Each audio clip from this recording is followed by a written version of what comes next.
Hi everybody.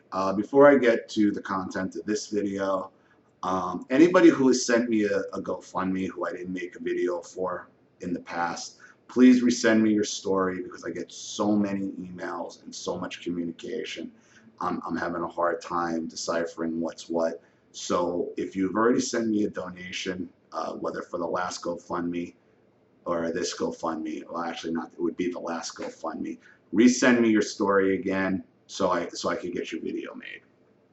Okay, now this one, it comes off of YouTube. They wanted to remain anonymous. You've mentioned a few times how narcs hurt those around them and everyone they meet. Like when your mother tried to jackknife a truck and fought for a parking space.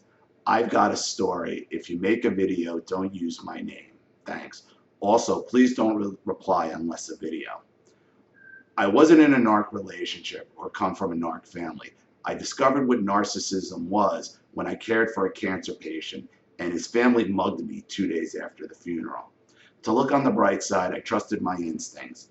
And though at the time I didn't know what narcissism was, at the time I got the impression I was dealing with a 3-year-old the minute I stood up for myself, which, from what I've read, was spot on. And I just said that a few videos ago. Narcissists act like spoiled high school teenagers sitting at the lunch table. I wondered, what am I meant to be, a babysitter? I could see what was going on was jealousy, which was spot on. The mistake I made was actually asking for others to come because I wasn't getting on with the first. But I was correct to play it straight. I now know what they did to me as gaslighting and gang stalking. I just knew at the time they were playing a game called not giving me what I asked for because I asked for it. So I became a gray rock. And narcissists love to do that. They love to not do what they need to do for you just because. No reason, just because it's another control mechanism. I now believe the only way I could have gotten out of there in one piece was to do a disappearance at 3 in the morning, and have since identified with domestic abuse sites. So I'm assuming this person was a living caretaker in some way or lived in close proximity because, I have heard stories of where narcissists will start abusing caretakers, caregivers, people who've tried to help them.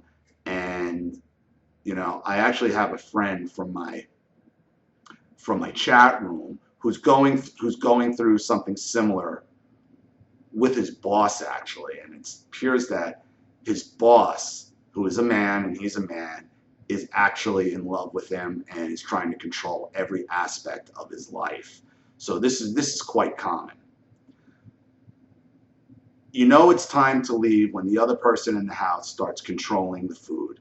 She had a bottle of wine with a neighbor and stopped me from having fizzy drinks twice. She started shadowing me around the house, being interested in whatever was in my hand because it was in my hand. She physically pulled the recycling bin from my hand and definitely put regular rubbish in it. I think that's when I actually became afraid. Now, again, this is something else that's very common. Narcissists love to control your food intake. And believe it or not, my mother, Drunky the Fuck Clown, had an obsession with controlling the garbage. What went in it, what went out of it. My mother actually used to dig through the garbage cans in the back to see what was thrown out and then come into your room, come into the house with like, why did you throw this out? This is good. And then here comes the narcissistic trial for life of, why are you throwing this out? You threw this out to piss me off.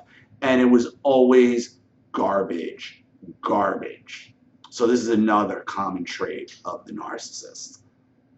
Also falls along that hoarding line as well. My friend who died told me he was putting me in the will. He said he knew they wouldn't like it. He was doing it anyway. I've been on the side of someone trying to warn me, but not understanding till it happened to me. He told me that they were backstabbers, and I thought if I don't like them, I could just leave. No, you can never just leave. And your friend was trying to warn you what was to come. So, you were forewarned. Not that it's your fault, but until it happens, you don't really understand it. I still don't understand what happened, and all the things are still drawing on me. I didn't talk to his family for 30 years. He only rang them when he was diagnosed and couldn't work. His family threatened him that if I was around, they wouldn't support him anymore. I disappeared for a while, but when I came back, he was sicker and had a load of home help, so they had their chance. He dropped everyone, and I moved in as a full-time career. Okay, that's what I was assuming. And again, it appears this guy has money if he's willing his stuff. So I would imagine the family is nothing but a bunch of fucking gold diggers. He told his family how it would benefit them that they could go on with their lives and not have to pay for home help. That's how you get a narc to agree to something, is by telling them how it would benefit them. When he was in the hospital, he was mugged. They told me the story themselves, how one, I know now to be the enabler, pushed him down the hall in a wheelchair, very nice, and one, now I know to be overt, caused confusion, separating him from his bag, and one, I now know to be covert, discovered the bag already empty. Great people. Great people. They will resort to just physical violence when you got narcissists after money. They then blame the staff. I accepted the story at the time, then again, I didn't, and then again I didn't, and asked them for a few days. They didn't follow up on this. When the covert looked me in the eye and said, it happens. There's your indication. It happens. No, it doesn't happen. Narcissists love to tell you how it is, or that's just life, it happens. No, it doesn't just happen. And you can always see it in their eyes when they're lying, because they always get that little satisfied smirk on their faces. Looking back, I now take this to be a threat because I was next. They even did it to me in the same way. Overt caused confusion. Enabler who pushed him down the hall in a wheelchair took me out to eat. I was finished and was looking at my plate. She said, you eat that. What she didn't say was it was my last meal. She hardly talked to me and was busy texting on her phone. I believed them, and she was working with them to delay me. Meanwhile, overt and covert are helping themselves to my things.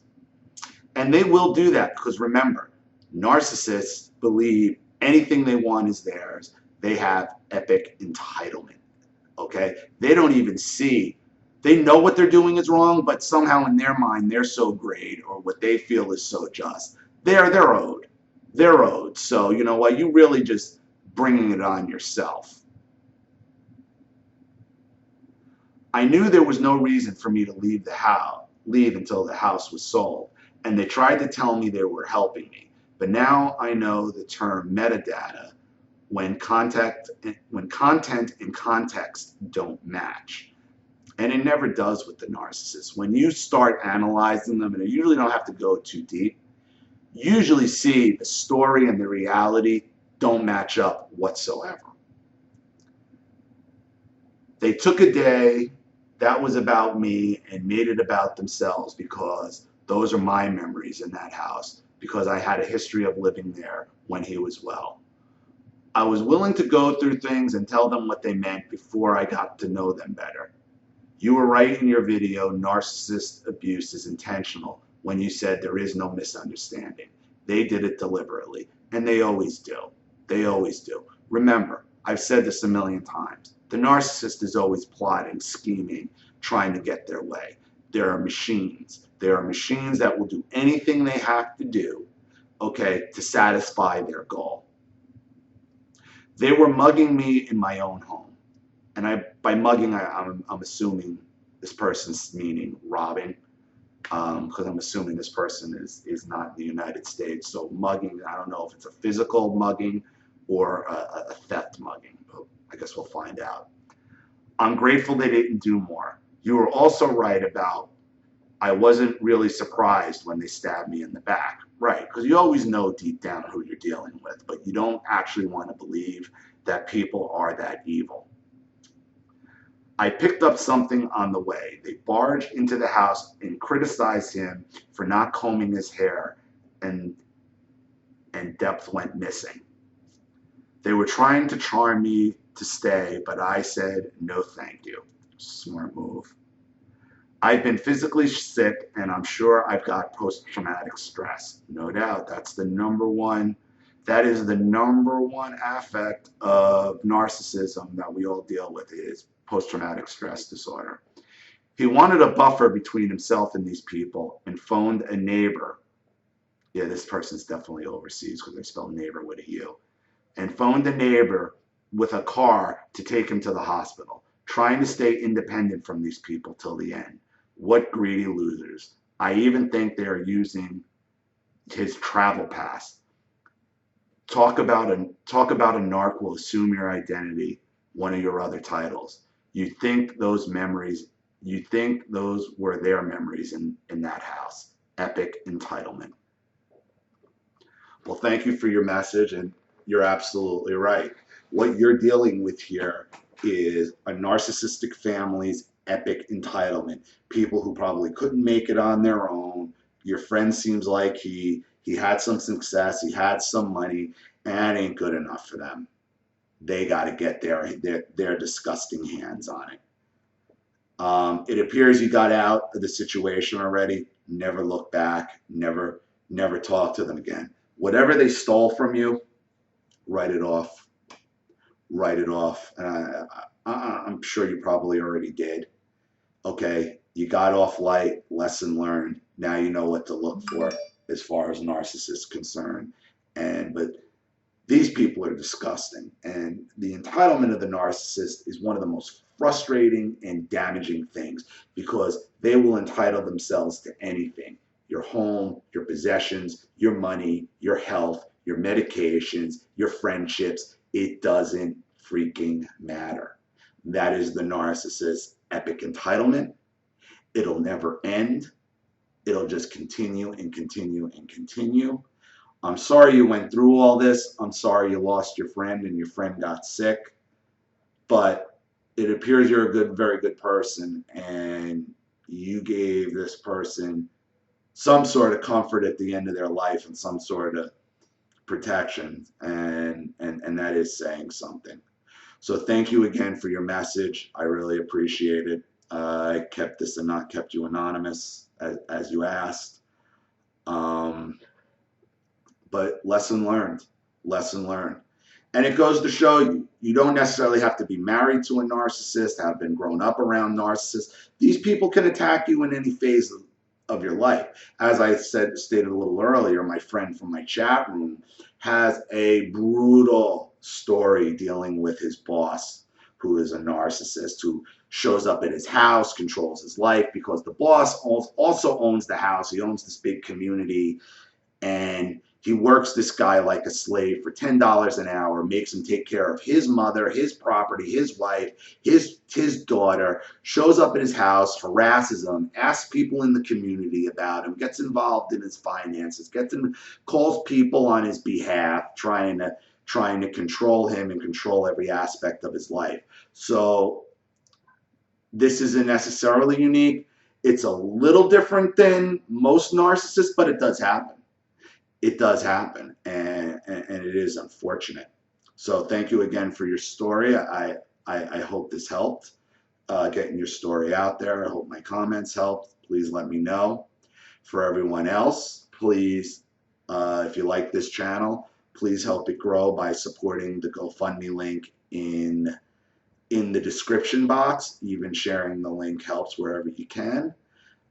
This is Ollie Matthews, and thank you all again for watching, and I will see you all again shortly. Take care. Bye.